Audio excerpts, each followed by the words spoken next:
Hey everyone, welcome back to our channel where we dive deep into mental health topics that matter to you. Did you know that self-gaslighting is more common than you might think?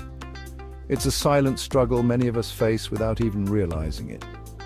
Have you ever doubted your own reality or questioned your feelings? Maybe you've caught yourself thinking, am I just overreacting? If so, you're not alone. Many people experience this, and it's important to understand that your feelings are valid. So, what exactly is self-gaslighting? It's a form of self-manipulation where you undermine your own thoughts and feelings, convincing yourself that they're invalid or exaggerated.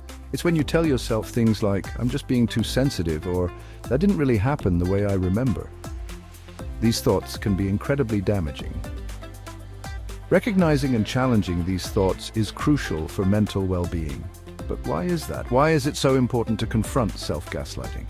Self-gaslighting can wreak havoc on our mental health and relationships. It creates a cycle of confusion and self-doubt, making it hard to trust ourselves and our perceptions. This constant self-doubt can lead to anxiety, depression, and strained relationships. Imagine living in a state where you're always second-guessing yourself. It's exhausting and unsustainable. This can lead to a downward spiral where you feel increasingly isolated and misunderstood, both by yourself and others. Imagine constantly second-guessing yourself. It's exhausting. It drains your energy and leaves you feeling mentally and emotionally depleted. Let's dive into some common self-gaslighting techniques.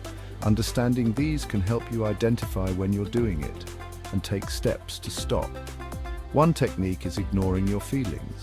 For example, you might feel upset about a situation but tell yourself, I'm just overreacting, or it's not a big deal.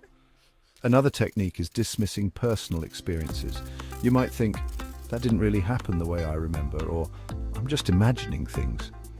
These thoughts chip away at your self-confidence and make it difficult to trust your own mind. Over time, this can erode your sense of self and leave you feeling lost.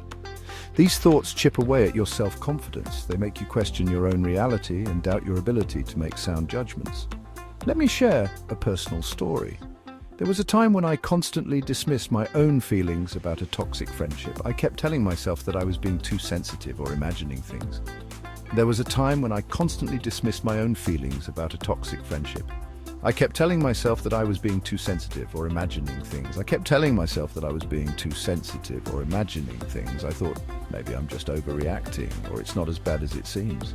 But one day I decided to write down my experiences and feelings. I took a moment to reflect and put everything on paper. Seeing everything on paper helped me realize that my feelings were valid and my experiences were real. It was a powerful moment of clarity. Confronting these thoughts was tough, but it was a turning point for me. I began to trust myself again and took steps to improve my mental health. I began to trust myself again and took steps to improve my mental health. So what's the takeaway? Recognizing self-gaslighting is the first step towards overcoming it. Recognizing self-gaslighting is the first step towards overcoming it. By addressing these thoughts head-on, you can build self-trust and foster personal growth. By addressing these thoughts head-on, you can build self-trust and foster personal growth. It's a journey, but it's one worth taking. Now, I want to hear from you. Have you ever experienced self-gaslighting? What techniques have you used to overcome it? Have you ever experienced self-gaslighting? Share your stories in the comments below. Your experiences can help others feel less alone. Share your stories in the comments below. And don't forget to check out my next video on mental health strategies. We'll be diving into more techniques to help you reclaim your reality. And don't forget to check out my next video on mental health strategies. We'll be diving into more techniques to help you reclaim your reality and build a healthier mindset. Until next time, trust yourself and be kind to your mind. Remember, your feelings are valid and your experiences are real. Take care.